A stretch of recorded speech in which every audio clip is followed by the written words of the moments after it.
La aparición de los vagones. Esta aterradora historia que les voy a contar me sucedió hace 4 años atrás, en el mes de julio. Esto sucedió en Paraguay.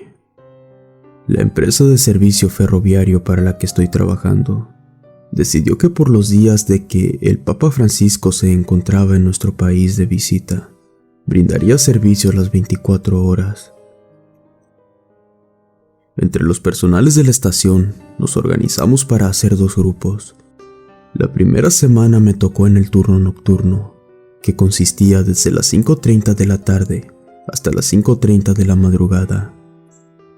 Era una semana pesada por las 12 horas de trabajo. Era tétrico trabajar en horas tan oscuras con poca afluencia de pasajeros. Aparte, el escenario no ayudaba, pues en la parte trasera de la estación se encontraba el cementerio de trenes. Eran unos cuantos vagones olvidados, pero con mucha historia aterradora encima. Pues, estos fueron usados en los años 1860, cuando Paraguay enfrentó a la Triple Alianza. Todo comenzó cuando, después de tomar tanto café, me vi obligado a visitar el baño, que justamente quedaba a espaldas de esos viejos vagones. De día era costumbre pasar por ahí, pero al hacerlo de madrugada era escalofriante. Al terminar, me disponía a salir del sanitario cuando, de pronto, escuché unos pasos como si alguien se metiera apresurado a los viejos vagones. Me quedé mirando atento. Pensé que algún compañero querría hacerme una broma de mal gusto, pero al acercarme de curioso, había un hombre desconocido parado en la orilla del vagón. Portaba un uniforme militar. Saltó de este y cuando estaba por tocar el suelo, desapareció justo frente a mis ojos. Rápidamente caí en cuenta de lo que ocurría. Entré en shock. Estaba asustado. No lo podía creer y mi cuerpo no reaccionaba. Cuando por fin reaccioné, me di cuenta que un hombre de mediana estatura me observaba desde el interior del furgón. Tenía una mirada macabra que hasta el día de hoy me provoca mucho miedo. Al instante sentí una brisa fría en mi rostro y comencé a correr como nunca. Mis compañeros se extrañaron de verme tan asustado. Y cuando les conté, todos quedaron en silencio. El terror que reflejaba en mi rostro era evidente. Desde ese momento, decidimos utilizar solamente el baño de la boletería. Cuando pasaron un par de días, el miedo se me estaba yendo, hasta que me acerqué con mi jefe de estación para contarle mi relato. Mi jefe es una persona de avanzada edad. Me comentó que los fantasmas de la guerra suelen manifestarse, pues nunca encontraron paz tras la masacre, y cuando le comenté acerca del hombre pequeño, me miró muy extrañado, estaba como sorprendido, y me dijo que era la primera vez que don Jacinto se manifestaba a alguien más que no sea él. Quise saber más. Me pidió que no hablara más del asunto y que mejor me vaya por aquella zona. Cuando estaba en el último día de servicio extendido, ya no sentía tanto miedo, por lo que decidí volver al baño de caballeros, pero fue un error gravísimo. Mientras estaba sentado en el baño, comencé a escuchar una voz de un hombre que decía: «Mi pierna, mi pierna». Me quedé helado. Era increíble cómo se manifestaban frente a mí y no a otros compañeros, pues otros pasajeros casi ni había.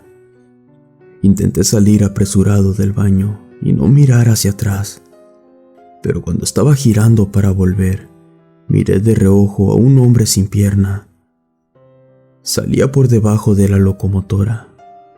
Era el mismo hombre pequeño, pero parecía estar rodeado de una especie de neblina que poco a poco se fue disolviendo.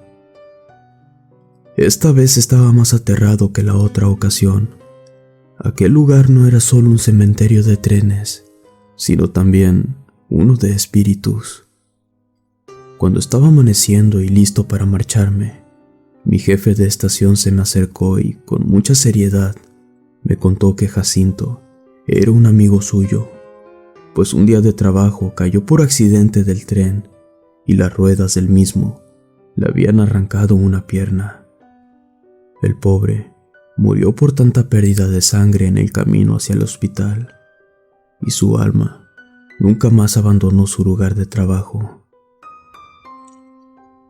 Después de saber esto, decidí dejarle una vela y una oración a Jacinto y a todos aquellos valientes soldados que andaban penando en los viejos trenes. Hay un sinfín de historias en ese lugar, pero esta es realmente impresionante.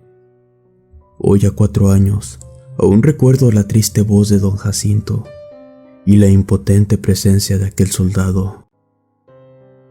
Nunca más visité ese sitio de noche, pero me sentí mejor tras dedicarle una pequeña oración a las energías del pasado que se asientan sobre esos vagones y las históricas vías de aquel cementerio de trenes.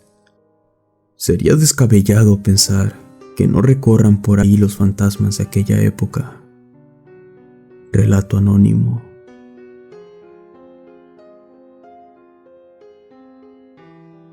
Los ídolos.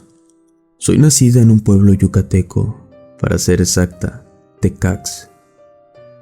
Les voy a contar una pequeña experiencia que vivió mi tío en compañía de su mejor amigo de la adolescencia. Cuando esto sucedió, yo tenía alrededor de 6 años. Siempre le pedía que me la contara, aunque me causaba escalofríos. Cuando ellos tenían entre 19 y 20 años, eran de esos jóvenes osados y curiosos. Solían juntarse por las tardes para caminar entre los cerros del lugar, para conseguir piedra roja y hacer figuras con ellas. Esto solo lo hacían por diversión. Una tarde, decidieron ir aún más lejos para adentrarse hacia la gruta e investigar lo que había dentro. Cuando estaban dentro, comenzaron a caminar con cuidado, pues era un lugar muy peligroso. Encontraron varios pasadizos y en uno de ellos se toparon con varias vasijas de barro que tomaron para llevárselas. Y al dirigirse hacia la salida, también se encontraron con unos pequeños ídolos, estatuas de hombrecitos pequeños hechos de piedra.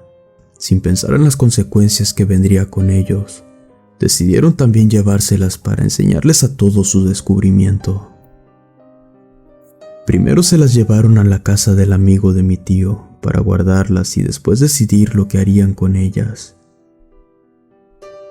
Al paso de los días, el amigo de mi tío comenzó a tener días malos, no solo para él, sino que también para toda su familia. Decía que todas las noches se escuchaban pasos pequeños por toda su casa, y cuando comenzaron los ruidos de pasos, su papá se levantó una noche a investigar y encontró unas pequeñas huellas de lodo. No tenían mascota, ni había otra explicación lógica de qué las ocasionara. Desde entonces, todas las mañanas se encontraban estas huellas en diferentes puntos de la casa.